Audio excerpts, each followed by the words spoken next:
Hi everyone. In the following video, we'll learn about balancing a chemical equation. तो सबसे पहले हम देखेंगे कि बैलेंसिंग इम्पॉर्टेंट क्यों है, जरूरत क्या है बैलेंसिंग की.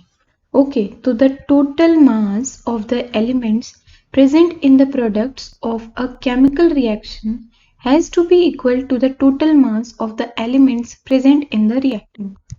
ये स्टेटमेंट क्या कह रहा है कि जितना एलिमेंट हमारे रिएक्टेंट में प्रेजेंट है, मान लीजिए ये हमारे पास क्या है, A प्लस बी है हमारे पास, 2A प्लस 2B है मान लीजिए. अब वो कह रहे हैं कि जितना हमारे पास रिएक्टेंट में टोटल मास किसी एक एलिमेंट का प्रेजेंट है, उतना ही उसका प्रोडक्ट में भी प्रेजेंट होना चाहिए. मान लीजिए अगर ये ए बी मिलके बना रहा है तो ये भी कितने होने चाहिए, 2 होने चाहिए. मतलब अगर यहाँ पे 2A है तो राइट हैंड साइड में भी 2A है एंड लेफ्ट हैंड साइड में 2B है, तो हमारे पास इधर भी कितना है, 2B है. यानी जो हमारा लेफ्ट हैंड साइड और राइट हैंड साइड में जो हमारा टोटल मास हो किसी एक एलिमेंट का, वो क्या रहना चाहिए, कांस्टेंट रहना चाहिए. The number of atoms of each element remains the same before and after a chemical reaction. हमने जब केमिकल रिएक्शन कराई उसके पहले एंड उसके बाद जो हमारे पास मास है वो क्या रहता है, कांस्टेंट रहता है. ऐसा हम क्यों कह रहे हैं, हमने पढ़ा है कंजर्वेशन ऑफ मास. हमने एक लॉ पढ़ा है जिसका क्या नाम है, कंजर्वेशन ऑफ मास.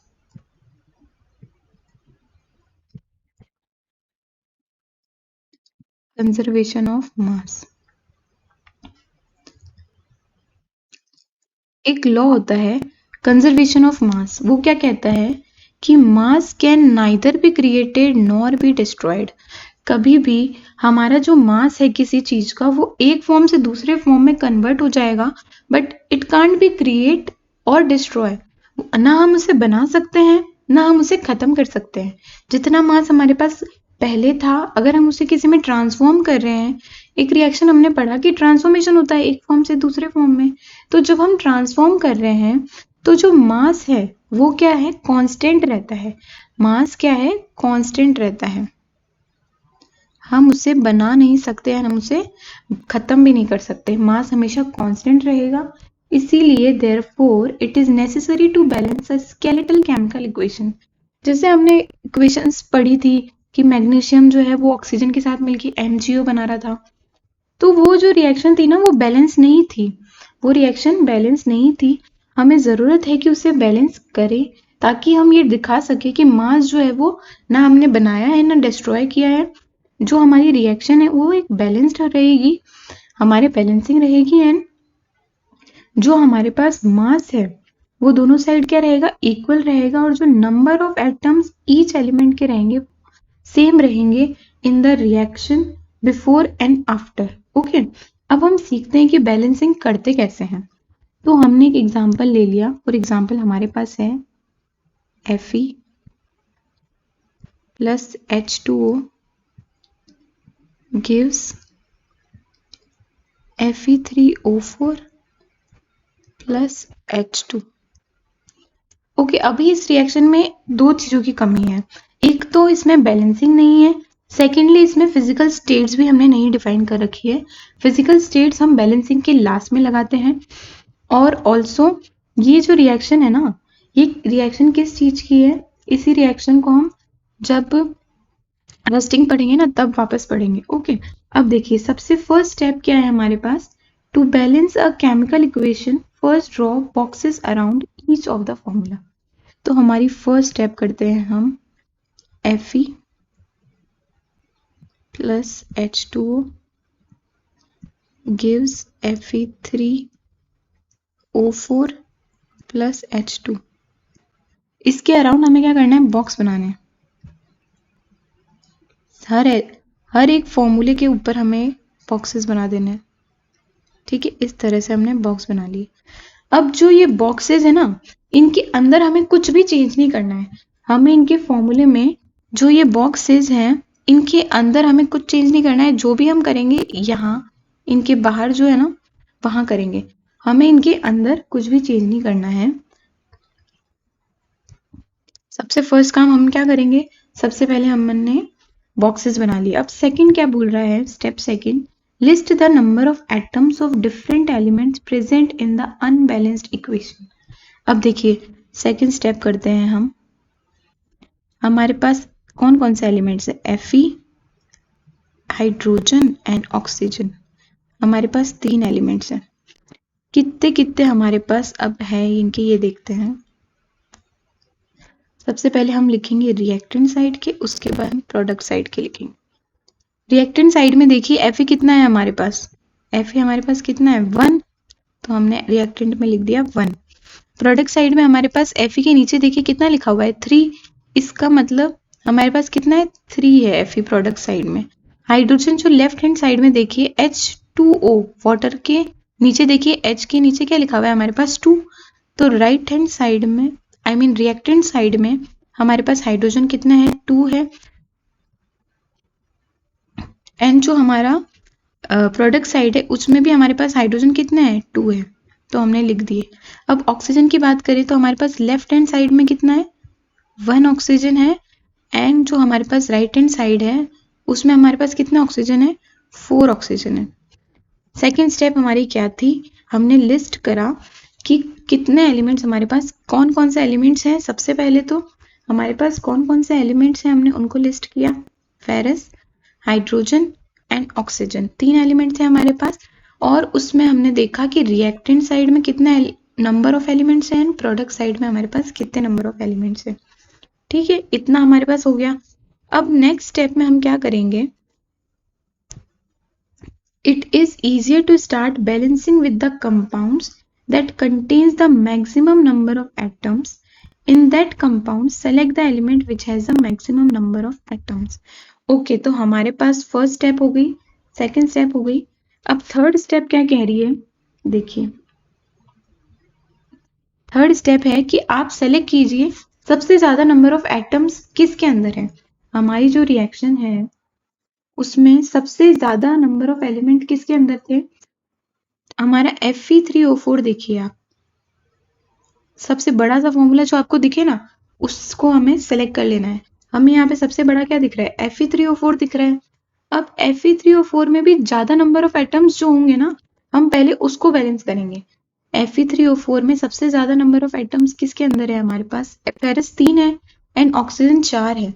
अगर हमें 4 ऑक्सीजन हमारे पास इधर है राइट में, मतलब प्रोडक्ट साइड में हमारे पास 4 ऑक्सीजन है, एंड जो हमारे पास लेफ्ट वाला है जो H2 है उसमें अब हमको क्या करना है, हमें ऑक्सीजन को 4 बनाना है। तो उसके लिए आप क्या कर सकते हैं वो देखते हैं। अब हम अगर हम इस फॉर्मूले को 4 से मल्टीप्लाई कर देना, हमारा जो H2O है हमारे पास, इसको हम क्या करेंगे मल्टीप्लाई कर देंगे 4 से, क्योंकि हमारे पास प्रोडक्ट साइड में 4 ऑक्सीजन थे, और रिएक्टेंट साइड में हमारे पास 1 ऑक्सीजन था। तो हमने क्या किया, जो हमने लेफ्ट हैंड साइड में था ना उसमें हमने 4 से मल्टीप्लाई कर लिया। अब अगर हम इसको मल्टीप्लाई करते हैं तो क्या होता है देखते हैं एक बार।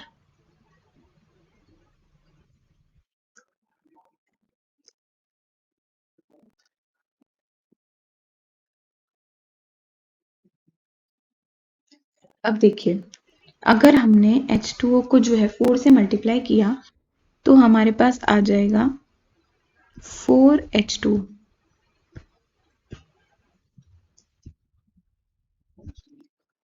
अब ये पूछ सकते हैं कि हमने 4 आगे ही क्यों लगाया, हमने यहाँ क्यों नहीं लगा दिया, ऑक्सीजन को 4 क्यों नहीं कर दिया। तो हमने फर्स्ट स्टेप में ही देखा था कि हमने क्या करा था, draw boxes around each formula. हर फॉर्मूले के अराउंड हमें क्या करना है, बॉक्स बना देना है। हर फॉर्मूले के अराउंड हमें बॉक्स बना देना है, और उस बॉक्स में हमें कुछ चेंज नहीं करना है। उस बॉक्स में हम कुछ चेंज नहीं कर सकते, तो हमें जो ऑक्सीजन को 4 करना है ना, तो वो हम आगे लगाकर ही कर सकते हैं। हमें फॉर्मूला उसका एज सच रखना है, H2O जो है वो H2O ही रहेगा, हम उसको H2O4 नहीं कर सकते। ठीक है, तो हमारी जो इक्वेशन बन के आएगी अब थर्ड स्टेप के बाद वो क्या हो जाएगी, पहले हमने इक्वेशन लिख देते हैं। H2O gives Fe3O4 plus hydrogen. हमारे पास बॉक्स बने हुए हैं जिसके अंदर हमें कुछ चेंज नहीं करना है। इन बॉक्सेस को बनाना कभी मत भूलिएगा आप, बिकॉज अगर आपने इसके अंदर कुछ चेंज कर दिया तो आपकी रिएक्शन ही चेंज हो जाएगी। जो रिएक्शन हम लेके स्टार्टिंग से चले थे वही चेंज हो जाएगी। हमने जब थर्ड स्टेप में H2O को 4 से मल्टीप्लाई किया तो हमने यहाँ पे लिख दिया 4H2O। अब देखिए दोनों साइड जो हमारे पास ऑक्सीजन है वो कितनी है, यहाँ भी 4 है एंड यहाँ भी हमारे पास 4 ऑक्सीजन है। इधर भी हमारे पास 4 ऑक्सीजन है, इधर भी 4 ऑक्सीजन है। यानी कि अब जो है ऑक्सीजन क्या है, बैलेंस हो चुकी है। ऑक्सीजन अब हमारे पास बैलेंस हो चुकी है। अब हम नेक्स्ट स्टेप पे चलेंगे। अब देखिए, अब ये क्या कह रहा है, pick any of the next element to proceed further and makes its atom equal on both the side. अब देखिए, अभी तक हमने जो इक्वेशन बना ली एक बार हम उसे वापस लिख लेते हैं। Fe plus H2O, it gives Fe3O4 plus hydrogen. Okay, ये है हमारे पास, हमने बॉक्सेस बनाए थे। मैं बार बार कह रही हूँ कि आप बॉक्सेस बनाना ना भूलिए, हमें बॉक्सेस के अंदर कुछ भी चेंज नहीं करना है। और हमने यहाँ पे लगा दिया था 4। अब जो हमारा ऑक्सीजन है हमें क्या क्या बैलेंस करना था, Fe, हाइड्रोजन एंड ऑक्सीजन, हमें ये बैलेंस करने थे। ऑक्सीजन हम बैलेंस कर चुके हैं। अब हमारे पास Fe एंड हाइड्रोजन बचा है। तो ये कह रहा है कि any of the next element, अब हम इन दोनों में से कोई भी एलिमेंट चूज कर सकते हैं। आपकी इच्छा है आप हाइड्रोजन को चूज करें, आपकी इच्छा है आप Fe को चूज करिए। हम यहाँ पे Fe को स्टार्ट करके फिर कर लेते हैं। ओके, अगर हमने Fe को सिलेक्ट किया यहाँ पे, आप देख सकते हैं कि हमारे पास LHS में यानी कि लेफ्ट हैंड साइड में हमारे पास कितना Fe है, 1, जबकि हमारे प्रोडक्ट साइड में हमारे पास 3 Fe है। तो हमें इस Fe को, जो हमारा रिएक्टेंट वाला Fe, उसको हमें 3 बनाना है। तो हम Fe को क्या करेंगे, 3 से मल्टीप्लाई कर देंगे। क्योंकि ये 1 था, हमें 3 बनाना था, तो हमने इसको 3 से मल्टीप्लाई कर दिया। तो अब जो हमारे पास इक्वेशन आ जाएगी वो क्या हो जाएगी, 3 Fe plus 4H2O, it gives Fe3O4 plus hydrogen. Okay, boxes always जरूरी है, हमने उसमें कुछ भी चेंज नहीं किया है।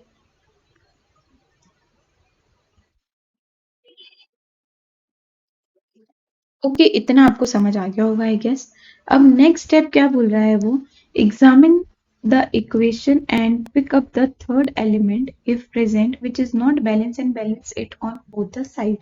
अब हमारे पास क्या रह गया, हमने Fe बैलेंस कर दिया, हमने ऑक्सीजन बैलेंस कर दिया। अब हमारे पास जो हाइड्रोजन है, H एटम है, उसको बैलेंस करना है। तो आप देखेंगे हमारे पास जो LHS है उसमें हमारे पास कितने हैं, ये देखिए आप, जो ये नीचे लिखा होता है ना, उसको आगे वाले से मल्टीप्लाई करके टोटल हाइड्रोजन निकलेंगे।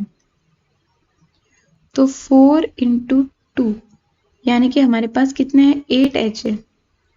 रिएक्टेंट साइड में हमारे पास कितने H है, 8H है। जो हमारे पास रिएक्टेंट साइड है उसमें हमारे पास 8H है, जबकि जो हमारा प्रोडक्ट साइड है उसमें हमारे पास कितना है, H2 यानी कि 2H है। अब देखिए, हमें इस 2H को क्या करना है, हमें 8H बनाना है, हमें बैलेंसिंग करनी है, हमें इक्वेट करना है दोनों को। तो इसको हम 8 करने के लिए क्या कर सकते हैं, हम ये कर सकते हैं कि हम इसको किससे मल्टीप्लाई कर दें, 4 से मल्टीप्लाई कर दें। अगर हम H2 को मल्टीप्लाई बाय 4 कर दें तो हमारे पास रिएक्शन क्या बन के आएगी, देखते हैं। हमारे पास बनेगी Fe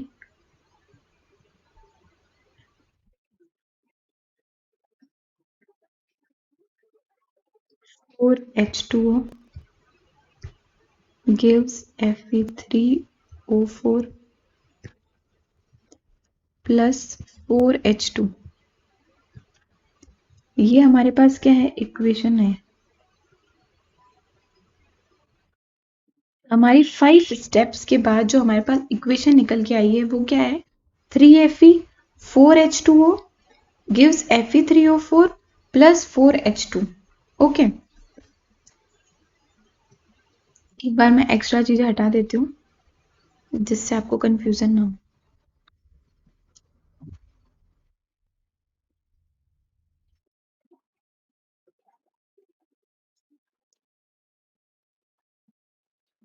ओके, तो अब जो हमने इसमें Fe हमारे पास कितना था, 3Fe 4H2O gives 4H2. Okay, हमारे पास है 4H2।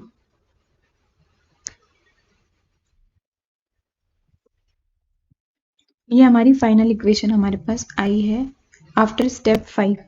अब नेक्स्ट स्टेप क्या है, finally we count atoms of each atom on the both sides of the equation to check if it is correctly balanced. This method of balancing chemical equation is called hit and trial method. अब देखिए lastly हम क्या करेंगे, counting करेंगे कि कितने कितने हमारे पास है। देखिए LHS में हमारे पास Fe, ऑक्सीजन एंड हाइड्रोजन, जो हमारे पास रिएक्टेंट है और जो हमारे पास प्रोडक्ट है। हमारे पास रिएक्टेंट साइड में Fe कितने हैं, 3। अब देखिए प्रोडक्ट साइड में भी हमारे पास Fe कितने हैं, 3। ऑक्सीजन कितने हैं हमारे पास, 4। और हमारे पास राइट हैंड साइड में यानी कि प्रोडक्ट साइड में ऑक्सीजन के नीचे कितना लिखा है, 4 लिखा है। ओके, और जो हाइड्रोजन है हमारे पास लेफ्ट हैंड साइड में कितने, 4 8। एंड जो हमारे पास इधर हाइड्रोजन है वो कितने, 8। आप क्रॉस चेक कर सकते हैं कि हमारे पास तीनों एलिमेंट्स जो है वो अब क्या हो चुके हैं, बैलेंस हो चुके हैं। तीनों हमारे पास बैलेंस हो चुके हैं। हमने बॉक्स के अंदर कुछ भी चेंज नहीं किया है, जो उसका फॉर्मूला था उसको हमने एज सच रखा है। ठीक है, लास्ट जो हमारे पास होगा, अब वो क्या कह रहा है इक्वेशन हमारे पास, राइट।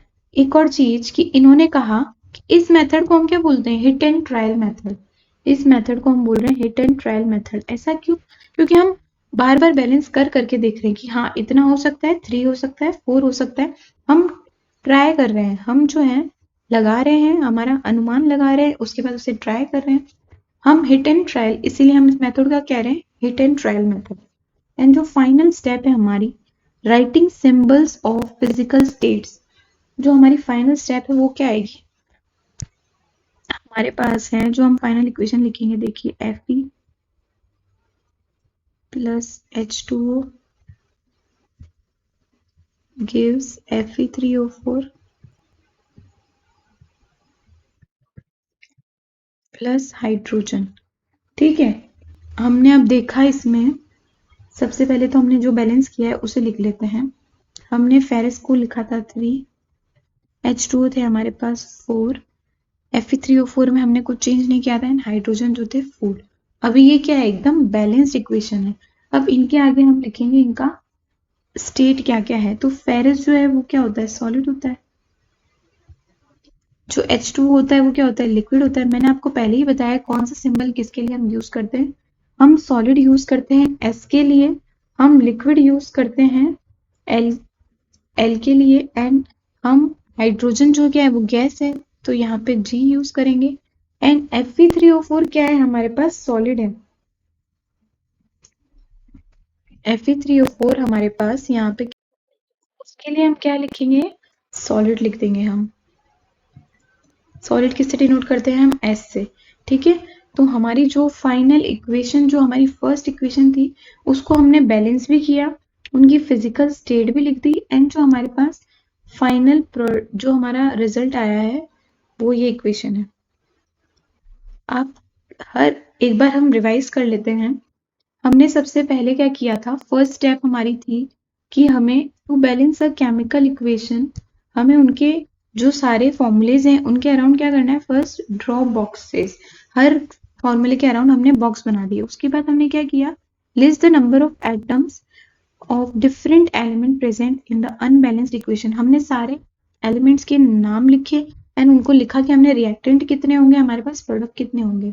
उसके बाद हमने देखा कि जो इसमें सबसे ज्यादा मैक्सिमम नंबर ऑफ एटम्स थे उसको बैलेंस करना पहले इजी था, तो हमने उससे सेलेक्ट किया और उसमें भी उस एलिमेंट को सेलेक्ट किया जिसके नंबर ऑफ एटम सबसे ज्यादा थे। तो हमने Fe3O4 को सेलेक्ट किया और उसमें भी हमने ऑक्सीजन को सेलेक्ट किया। हमने ऑक्सीजन को क्यों सेलेक्ट किया? क्योंकि उसके जो नंबर ऑफ एटम्स थे वो क्या थे? ज्यादा थे। उसके बाद हमने नेक्स्ट स्टेप में हमने कहा कि ठीक है, ऑक्सीजन हो गया, अब जो बचे हुए एलिमेंट्स हैं उनमें से आप किसी भी एक एटम को लेके इक्वल कर दीजिए। Pick any of next element, proceed further and make its atom equal on both the side. उसके बाद जो एक और एलिमेंट बच गया है, examine the equation and pick up the third element is present which is not balanced and balance it on both side। हमने third element लिया है, उसको भी बैलेंस कर दिया। उसके बाद हमने कहा finally we count atoms of each element on both the side of the equation to check if it correctly balanced. This method of balancing is called chemical equation. इनको हिट एंड ट्रायल मेथड बोलते हैं। Okay, हमने last में check करा कि हमारे पास ferrous, oxygen and hydrogen तीनों balanced हैं। लास्टली हमने उनकी फिजिकल सिंबल्स जो होते हैं, फिजिकल स्टेट जो होती है, उन्हें लिख दिया एंड इस तरह से हमारी बैलेंसिंग कंप्लीट हुई। Thank you so much.